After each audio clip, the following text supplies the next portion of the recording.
Bismillahirrahmanirrahim. Assalamualaikum warahmatullahi wabarakatuh.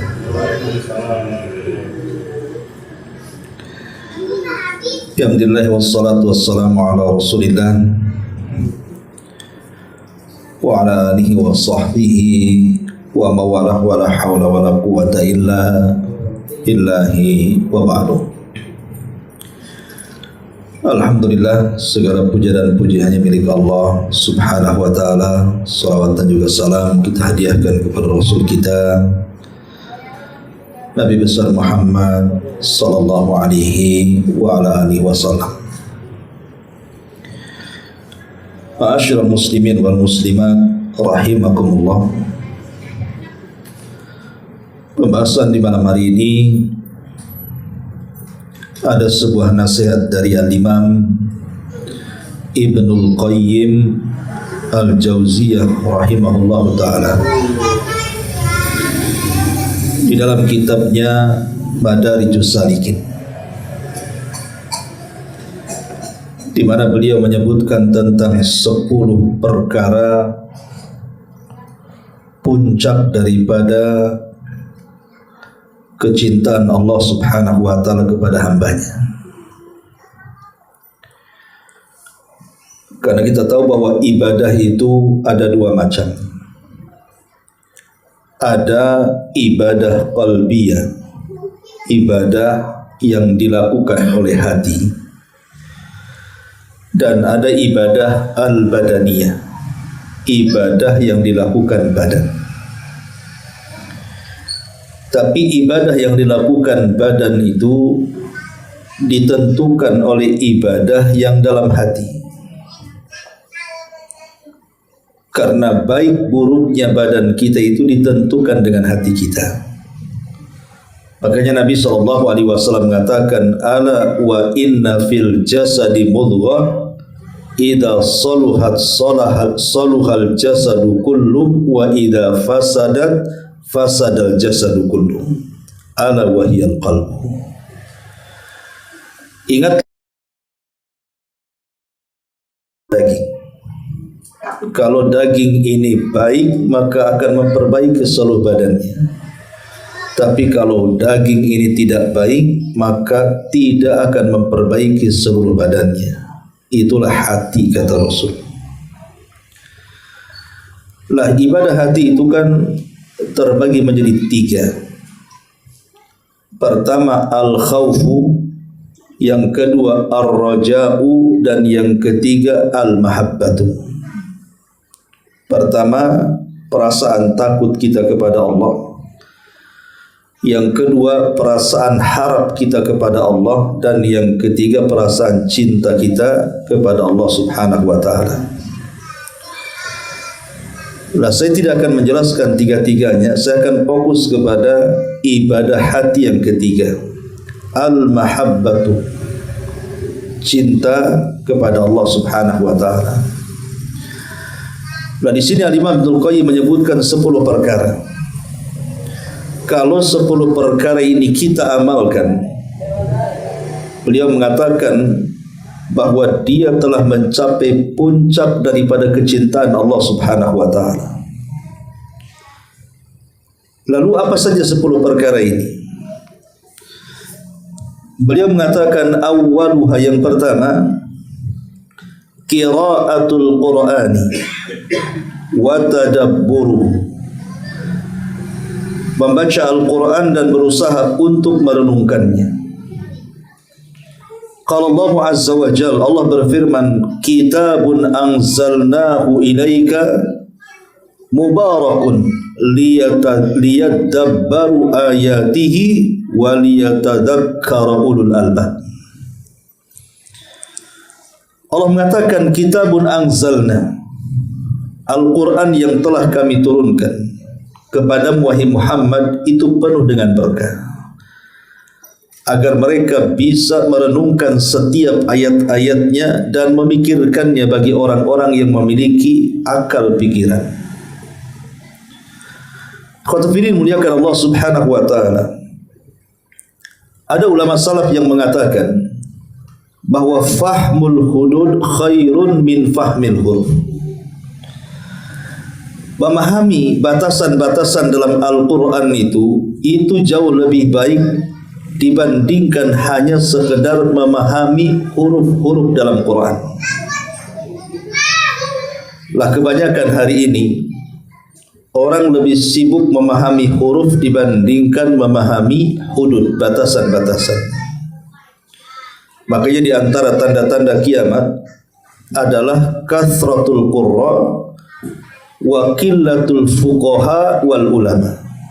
Banyaknya para penghafal Quran tapi sedikitnya ahli fikih dan ulama. Kalau orang suruh menghafal Quran, hampir banyak orang yang hafal Quran, bahkan memiliki suara yang luar biasa. Tetapi ketika ditanya soal hukum-hukum agama, dia tidak tahu. Karena seumur hidupnya dia hanya memahami tentang ilmu tajwid, ilmu makharijul huruf, ilmu yang berkenaan dengan bacaan. Bukan tidak baik, bagus orang mempelajari tajwid, makharijul huruf, menghafal Quran. Kita tidak syak lagi, itu perkara yang baik. Karena setiap satu huruf itu juga satu huruf yang kita baca 10 kebaikan. Tetapi bukan hanya sekedar itu. Ada yang jauh lebih baik dibandingkan seseorang itu mempelajari huruf-huruf dalam Al-Quran. Apa itu? Fahmul hudud. Mempelajari batasan-batasan dalam Quran, supaya kita paham dalam Quran itu apa yang diperintahkan Allah kepada kita, apa yang dilarang Allah kepada kita, apa yang disukai Allah kepada kita, apa yang dibenci Allah kepada kita, dan begitu seterusnya. Ini yang pertama.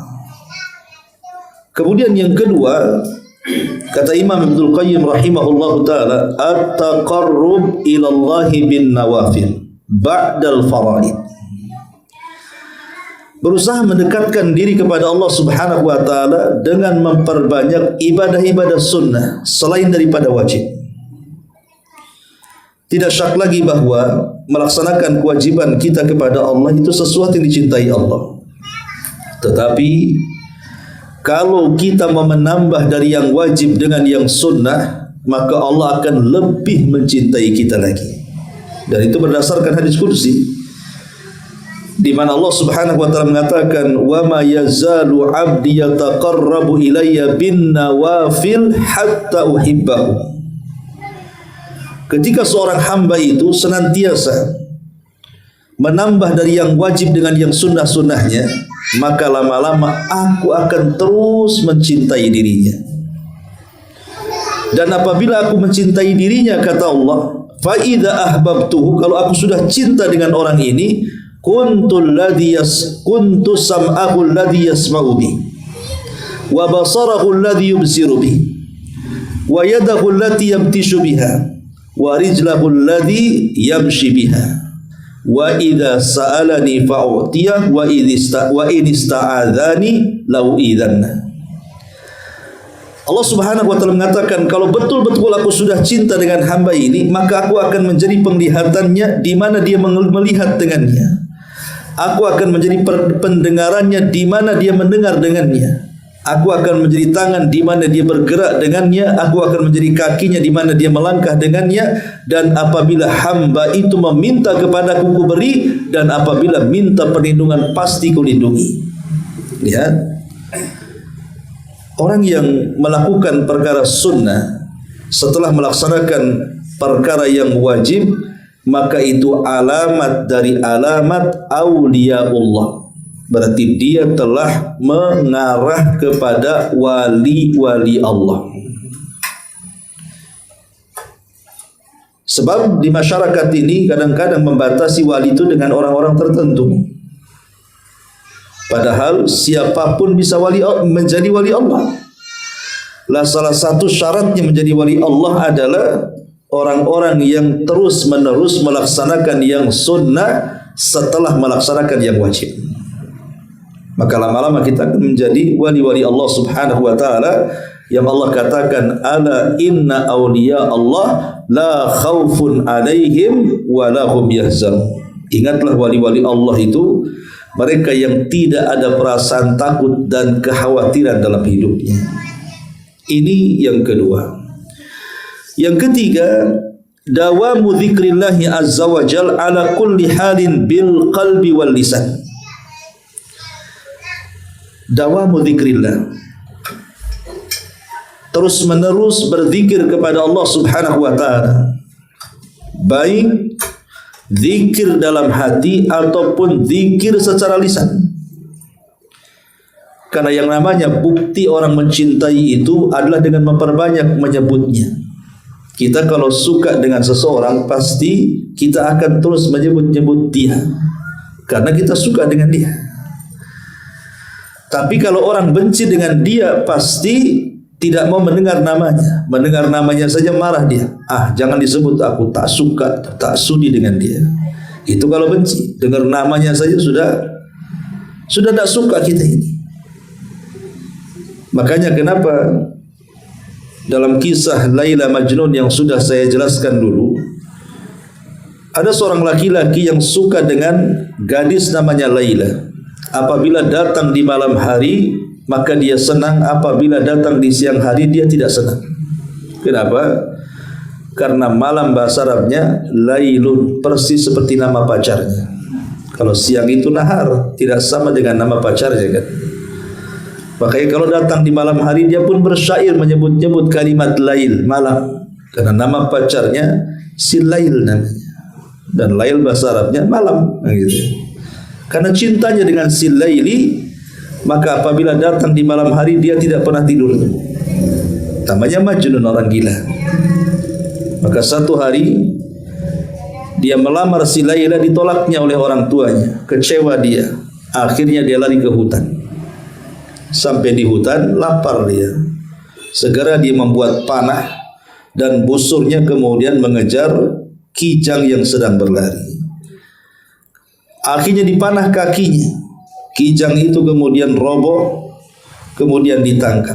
Ketika hendak mengambil pisau dan menggoroknya, tiba-tiba dia pandang matanya. Rupanya mata kijang sama dengan mata Laila, tak jadi disembelih. Itulah orang cinta.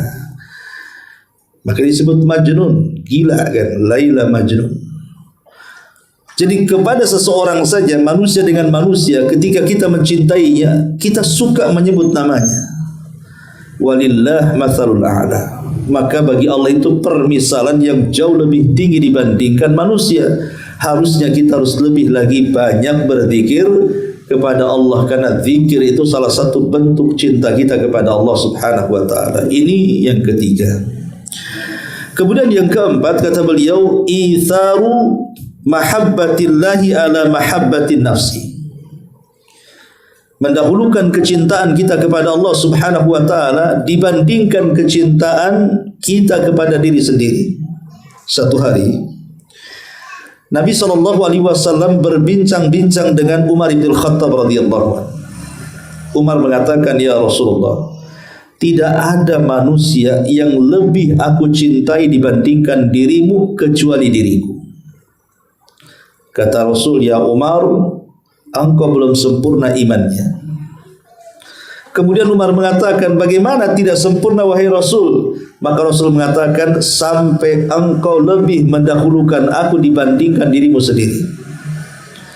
Maka Umar pun mengatakan, demi Allah ya Rasul, sekarang tidak ada sesuatu yang lebih aku cintai bahkan dari diriku sendiri melainkan dirimu. Maka Rasul mengatakan, al-an ya Umar, al-an ya Umar. Sekarang wahai Umar, engkau sudah sempurna imannya. Artinya bahwa kecintaan kita kepada Allah Subhanahu wa taala harus melebihi kecintaan kita kepada segala sesuatu yang bisa menghalangi kecintaan kita kepada Allah Azza wa Jalla. Pamannya seseorang sedang berbisnis, punya toko, sedang melayani pelanggan. Tiba-tiba datang suara adzan. Di situ harus memilih tuh. Apakah tetap membuka tokonya ataukah segera menutup kemudian melaksanakan salat? Di situ diuji kecintaan kita antara dunia dan Allah Subhanahu wa taala. Kalau kita bisa menutup toko itu dan segera menuju Allah untuk melaksanakan salat, berarti dia lebih mencintai Allah dibandingkan dunianya. Tapi kalau berpikir, nanti kalau ditutup pelanggan pula tak ada, siapa yang membelinya? nanti saja kan waktu salat masih panjang. Akhirnya mulailah kemudian harusnya salat zuhur 1:30, akhirnya ditunda di 1:30. Ketika 1:30 mau salat, datang lagi pembeli, nanti 2:30. Akhirnya kemudian sudah dekat-dekat habis waktu zuhur, barulah dia sibuk ruku dan sujud seperti ayam yang lapar yang diberi beras. Seperti apa tuh salatnya tuh? Karena sudah akhir-akhir masalahnya kan. Lah begitu juga dalam keluarga. Banyak di antara suami itu yang lebih memilih kecintaan dia kepada istri anaknya dibandingkan kecintaan kepada Allah Subhanahu wa taala. Ini bahaya. Ada sebagian suami itu yang menuruti apa saja yang diminta istrinya. Apa yang diminta istrinya itu syar'i atau tidak syar'i, maksiat atau taat. Atau mungkin sebaliknya, ada istri terlalu cinta dengan suami, walaupun suami lakukan maksiat dan tidak taat kepada Allah, tetap saja dia cinta kepada suaminya. Lah ini kita diuji dalam kehidupan dunia ini antara cinta kita kepada Allah dan kepada syahwat kita. Maka yang keempat adalah dahulukan kecintaan kepada Allah dibandingkan kepada diri sendiri. Kemudian yang kelima, kata Imam Ibnul Qayyim, mutala'atul qalbi li asma'illahi wa sifatihi wa musyahadatuha wa taqallubuhu fi riyadi hadhil ma'rifati wa kadzalika an-nadharu fil kauni rabbana ma khalaqta hadza batilan subhanaka faqina adzaban nar. Yang kelima kata Imam Ibnul Qayyim, hendaklah hati ini senantiasa mutalaah, menyingkap rahasia di balik nama-nama Allah dan sifat-sifatnya, dan berusaha untuk menyaksikannya dalam kehidupan kita, dan berusaha untuk melihat alam semesta dan kebesarannya, bahwa Allah sudah berfirman, ya Rabb kami, engkau menciptakan ini semua tidak sia-sia. Ulama mengatakan semakin kuat kita ini mengenal nama-nama Allah dan sifat-sifatnya, maka semakin kenal siapa Rabb kita. Antum kalau tidak kenal nama saya, tidak kenal sifat-sifat saya, pasti tidak dekat dengan saya. Itu manusia kan. Oh saya kenal dengan orang itu, saya kenal siapa dia, bapaknya siapa, anaknya siapa, istrinya siapa, wataknya kayak apa, saya kenal. Berarti kenal betul dengan dia ya. Kalau sesama manusia saja, ketika kita mengenal sesama manusia dengan cara mengenal namanya, watak-wataknya, sifat-sifatnya dan begitu seterusnya, berarti kita kenal dengan dia seperti suami istri yang sudah lama. Pasti lama-lama kan kenal sifat-sifatnya, watak-wataknya, karena sudah lama bergaul dengan istri kita kan. Maka begitu juga walillahi matsalul a'la. Semakin dalam kita mengenal nama-nama Allah, semakin dalam kita mengenal sifat-sifat Allah, maka semakin mengenal siapa Allah Subhanahu wa taala sebenarnya. Dan kalau semakin mengenal Allah dengan mengenal nama-nama dan sifat-sifatnya, semakin yakin dan semakin bersemangat untuk beribadah kepada Allah Azza wa Jalla. Maka pelajari nama-nama Allah dan sifat-sifatnya. Karena mempelajari nama-nama Allah itu akan baik bagi kehidupan kita.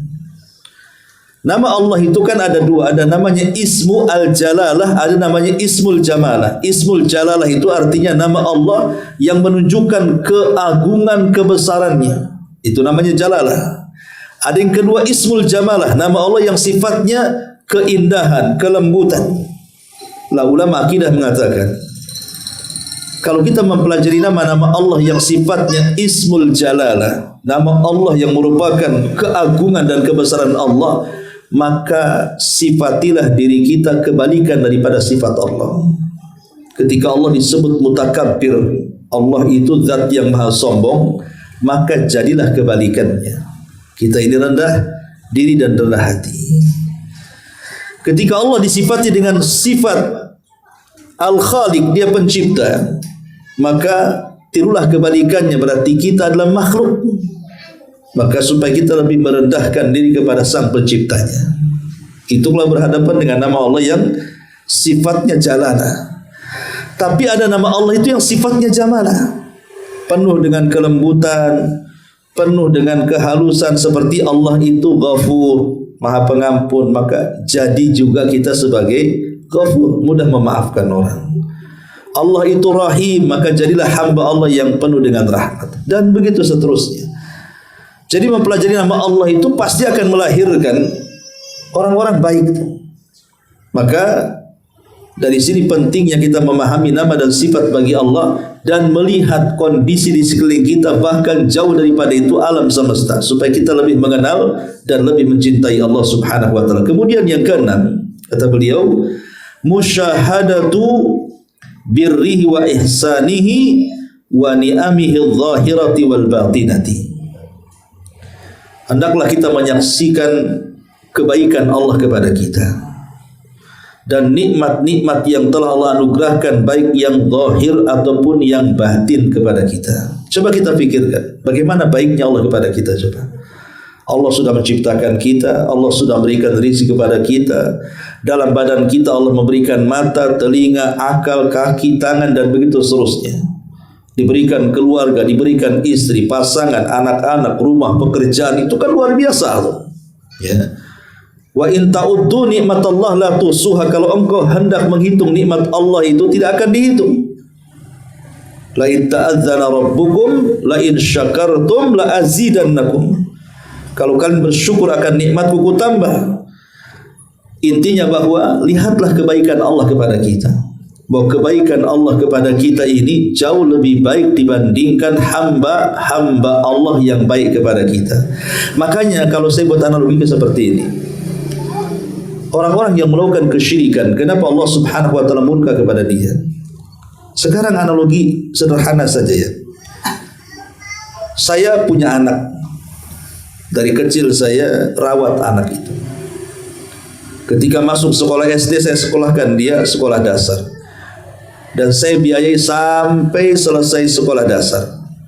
Kemudian naik ke SMP, tetap saya biayai sampai selesai sekolah SMP. Kemudian naik ke SMA, kemudian sampai ke perguruan tinggi, S1, S2, sampai doktor, sampai jadi profesor. Sepanjang hayatnya saya orang tua yang mendidik sampai punya titel tinggi. Setelah anak saya besar, jadi profesor, jadi penemu, jadi insinyur, jadi pilot, jadi dokter, dan begitu seterusnya, jadi kaya raya. Tiba-tiba sudah berhasil, sudah punya gaji besar, dia mengirim uang bukan ke saya orang tuanya, tapi ke tetangga saya. Kalau pulang tidak datang ke rumah, tapi datang ke tetangganya. Kalau memberikan hadiah tidak diberikan ke saya orang tuanya, diberikan kepada tetangganya. Kira-kira orang tua melihat anaknya seperti itu, apa anda emosi itu? Ya kurang ajar anak itu kan.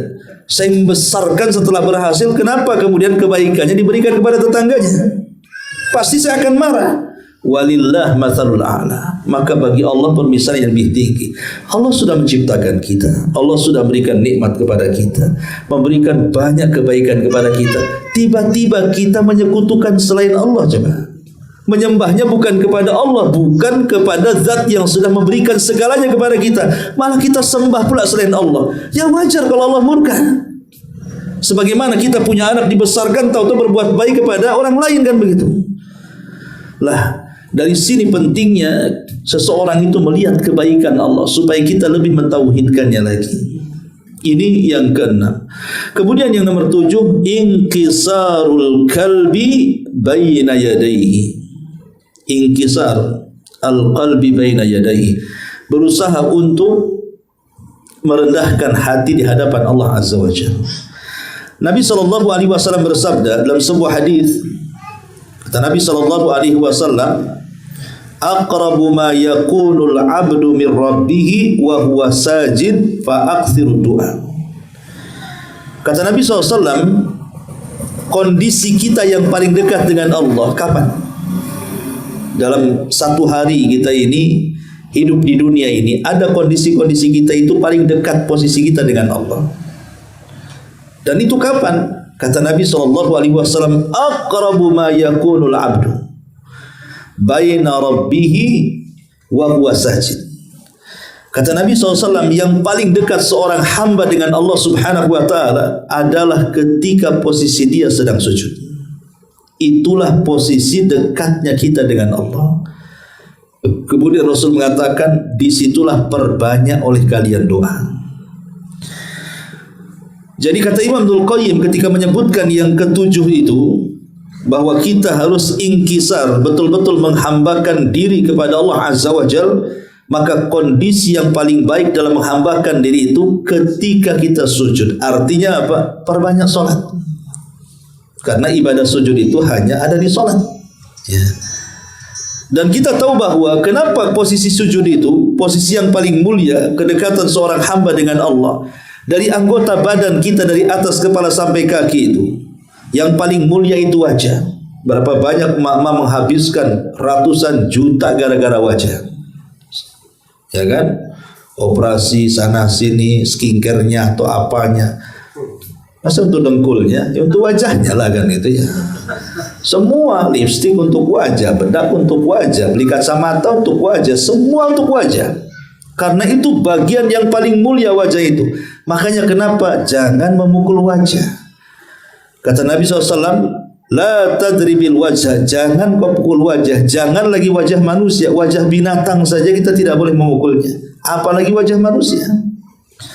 Lah wajah yang sangat mulia, yang dimuliakan semua manusia, yang sudah menghabiskan uang untuk merawatnya, tiba-tiba diletakkan di tempat yang paling hina, yang setiap hari diinjak-injak tempat itu.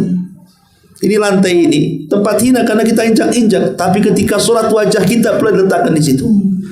Artinya meletakkan sesuatu yang mulia di tempat yang hina dalam rangka apa? Merendahkan diri kepada Allah Subhanahu wa taala. Makanya lihat kalau ada orang minta maaf sampai sujud-sujud itu menunjukkan dia memang sudah tidak bisa apa-apa lagi dengan kita kan.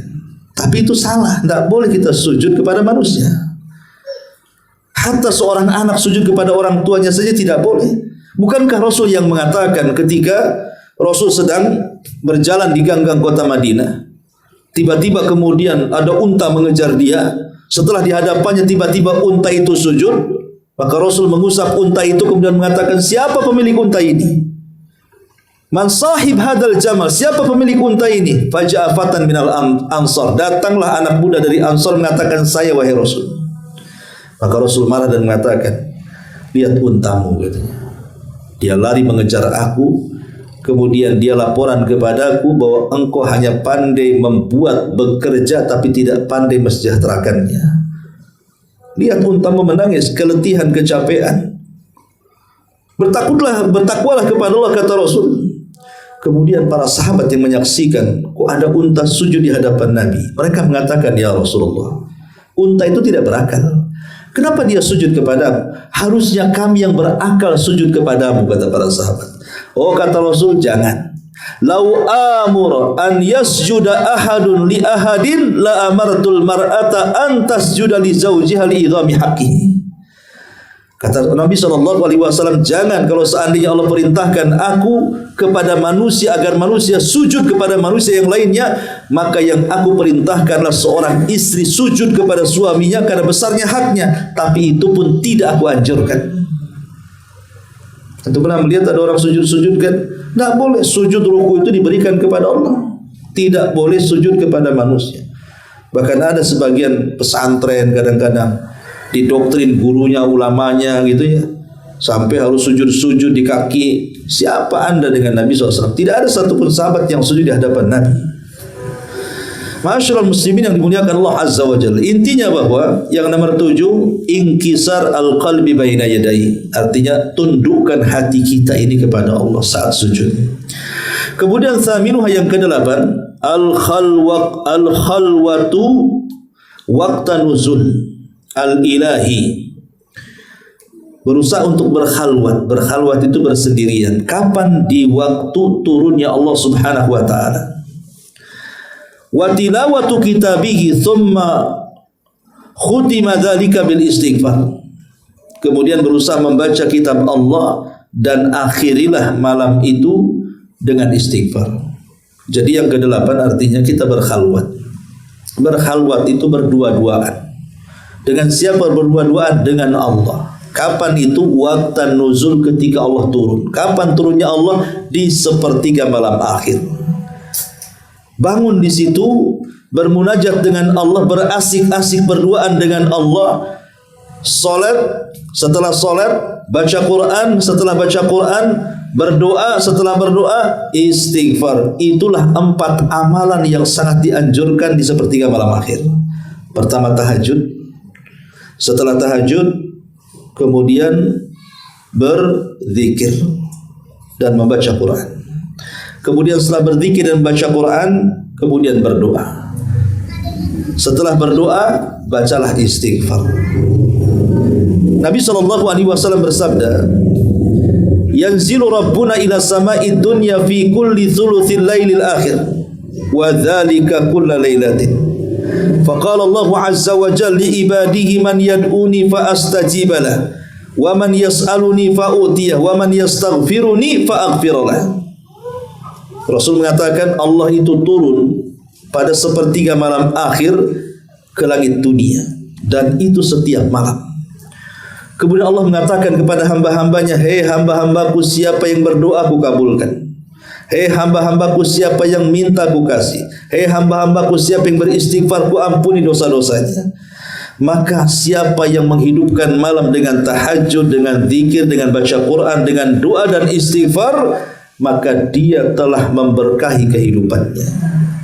Ya, maka ini bentuk mahabbah, kecintaan hamba kepada Allah adalah berkhalwat berdua-dua dengan Allah. Ini yang ke-8. Kemudian yang ke-9, mujalasatu al-muhibbin as-sadiqin waltiqat atyab thamarati kalamihim.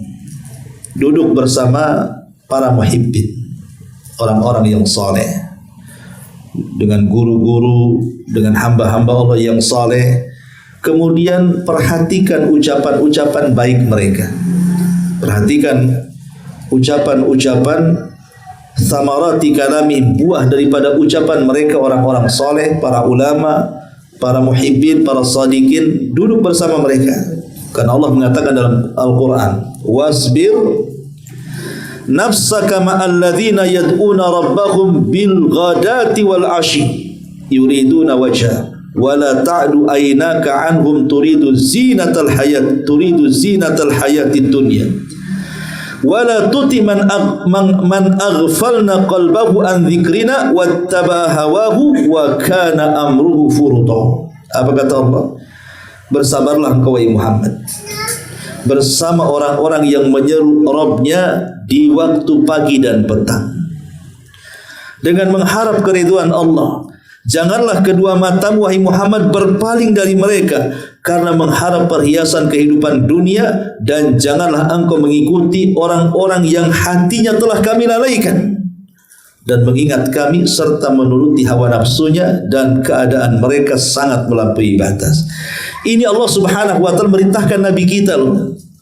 Ya, memang asbab nuzulnya ayat ini adalah perintah Allah kepada Nabi kita. Jangan meninggalkan para sahabat yang mereka itu miskin, para budak, tapi mereka dekat dengan Allah. Dibandingkan kau mengejar mereka tetua-tetua, para sadatu Quraisy, para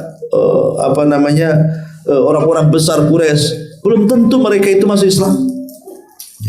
Karena kan ketika Nabi SAW mendakwahi para pemimpin Quraisy itu harapannya kalau satu mereka beriman maka akan membawa kabilahnya. Itu cara berpikir Nabi. Tapi Allah berbeda. Ketika datang Abdullah ibn Ummi Maktum, kemudian hendak masuk Islam, dicuekin Nabi. Padahal sudah jelas ingin masuk Islam, gara-gara dia buta. Sementara yang tidak jelas-jelas masuk Islam terus dihadapi Nabi. Turun ayat abasa wa tawalla an ja'ahul a'ma. Turun surah Abasa. Teguran Allah kepada Nabi seolah-olah Allah ingin mengatakan, hei Muhammad, itu orang walaupun cacat buta datang kepadamu itu betul-betul ingin masuk Islam. Tapi itu orang yang kau dakwahi para pembesar Quraisy itu, yang keras kepala itu, belum tentu mereka masuk Islam kok. Cari yang jelas, jangan cari yang tidak jelas, gitu maksudnya. Kalau Nabi SAW saja ditegur oleh Allah, disuruh agar bergabung dengan orang-orang yang taat walaupun di atas kefakiran mereka, maka kita pun sama. Carilah pergaulan yang baik, hadir di majelis-majelis ilmu, berkawan dengan orang-orang yang baik. Kata Rasul, al-mar'u ala dini khalili. Seseorang, agama seseorang itu digantungkan kawan. Ikhwan, kalau kita ini berhubungan dengan orang-orang baik, bermuamalah dengan orang-orang baik, berada di lingkungan orang-orang baik, pasti kita akan lebih istiqomah. Pasti itu. Tapi kalau seandainya lingkungan kita ini lingkungan yang tidak baik, semuanya orang jahat, semuanya orang-orang yang jauh dari agama, maka itu tantangan kita. Mustahil kita akan istiqomah kecuali karena rahmat Allah Subhanahu wa taala.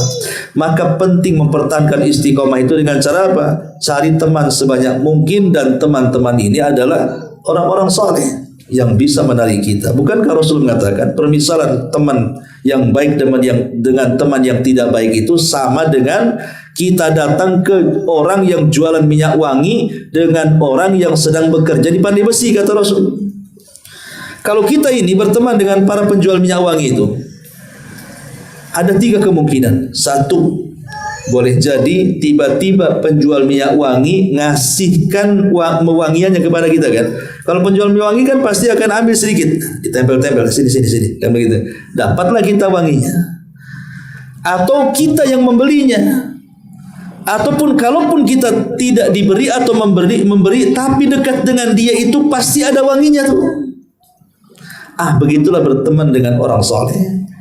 Boleh jadi dia menasihati kita, boleh jadi kita minta nasihat dia, boleh jadi nama kita ikut harum. Itu siapa itu? Itu kawannya Ustadz Anuha. Bukan Ustadz, jadi Ustadz dia. Ya kan?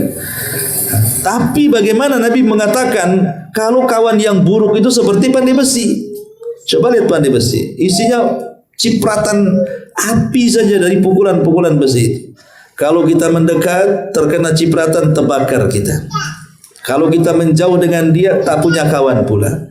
Kalau kita memaksakan diri datang ke situ, baunya juga tidak sedap hati untuk dicium.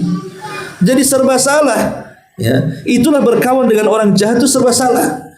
Boleh jadi kemudian kita yang menarik dia dan itu mustahil, ya bisa saja. Tapi kebanyakan kalau sudah banyak orang jahat dibandingkan orang baiknya, biasanya orang baik tersedot kepada jahat karena sahibus sahib, teman itu nyeret, kata Rasul. Makanya siapa yang berteman 40 hari dengan pemabuk, maka dia akan mabuk tuh. Siapa yang berteman 40 hari dengan orang yang rajin baca Quran, lama-lama dia pengen baca Quran. Begitulah teman itu menjadikan kita terseret ke yang negatif atau ke yang positif. Ini yang ke-9 dan yang terakhir, kata Imam Ibnul Qayyim, muba'adatu kulli sababin yahulu bainal qalbi wa bainallahi azza wa jalla. Ini yang paling penting. Jauhi semua sebab yang bisa menghalangi hubungan hati kita dengan Allah. Jauhi sebab-sebab yang bisa dengan sebab itu terhalang hati kita dengan Allah. Di zaman Imam Ibnul Qayyim itu tidak seperti di zaman sekarang. Di zaman itu belum ada handphone, ya kan? Belum ada internet, belum ada apa-apalah. Bahkan jangan dicerita di zaman Ibnul Qayyim ya ngomong begini. Di zaman kita masih kecil-kecil sajalah. Di zaman yang sekarang usia 40-50 tahun di waktu sekolah SD, nggak ada handphone itu. Orang mau komunikasi itu ya ke telepon-telepon umum, ya bawa koin, kemudian meningkat ke wartel-wartel kan begitu ya. Dan kehidupannya lihat di zaman itu, tidak ada orang yang menyibukkan diri sendiri kan. Pasti mereka akan lebih bersosialisasi. Kenapa? Kalau ngajak ngobrol sama orang, dia hidup sendiri. Makanya lihat orang dulu itu luar biasa, hubungan bermasyarakatnya luar biasa kan. Karena apa?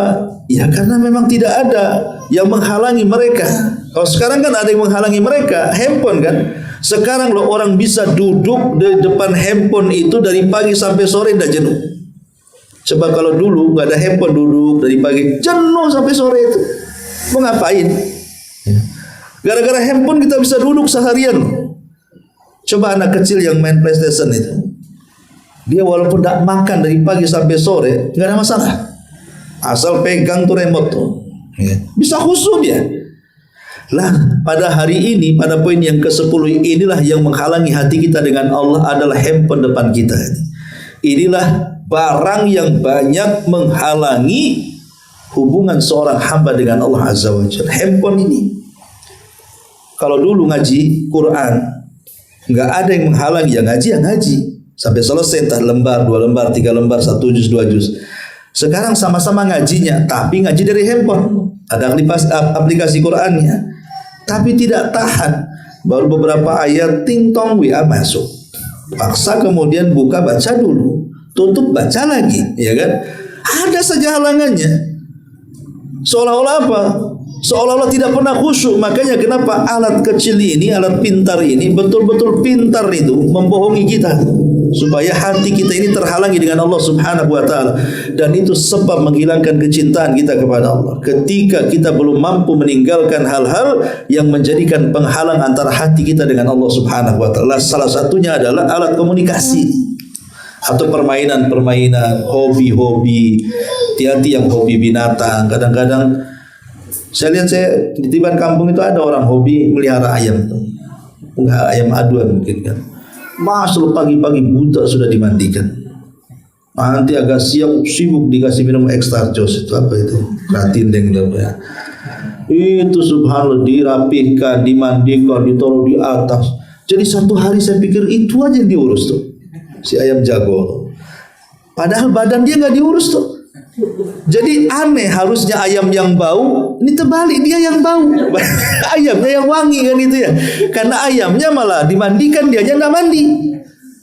Nasib baik istrinya masih cinta dia, lama-lama istrinya cinta ayamnya pula kan. Kan ada masalah jadinya. Lah ini kan permainan, hobi-hobi yang seperti ini itu kan menghalangi itu. Menghalangi dia dengan Allah karena disibukkan dengan perkara itu. Bahkan itu merawat ayam, subhanallah, saya tanya berapa biayanya itu? Itu bukan kecil itu biayanya. Sampai dikasih jamu, kan? Kasih telur ayam, kasih apa? Ada jamunya sendiri mereka itu. Subhanallah. Padahal kalau seandainya digoreng ayam itu selesai sebenarnya. Kan gitu ya. Coba. Nauzubillah. Itulah perkara-perkara yang bisa menghalangi antara dia dengan Allah Subhanahu wa taala. Internet, hobi-hobi, permainan, jalan-jalan ke sana kemari. Itulah yang menghalangi kita dekat dengan Allah Subhanahu wa taala. Lah kata Imam Ibnul Qayyim, ini 10 perkara ini kalau kita bisa amalkan, maka kita akan mendapatkan puncak dari mahabbah, kecintaan Allah kepada kita. Wallahu a'lam bishawab. Inilah nasihat yang indah dari beliau Al-Imam Ibnul Qayyim Al-Jauziyah dalam kitabnya Madarijus Salikin fi Iyyaka na'budu wa iyyaka nasta'in. Wallahu a'lam bishawab. Mudah-mudahan manfaatnya. Subhanallah bihamdika, asyhadu an la ilaha illa anta, astaghfiruka wa atubu ilaik. Allahu ta'ala alam. Assalamualaikum warahmatullahi wabarakatuh.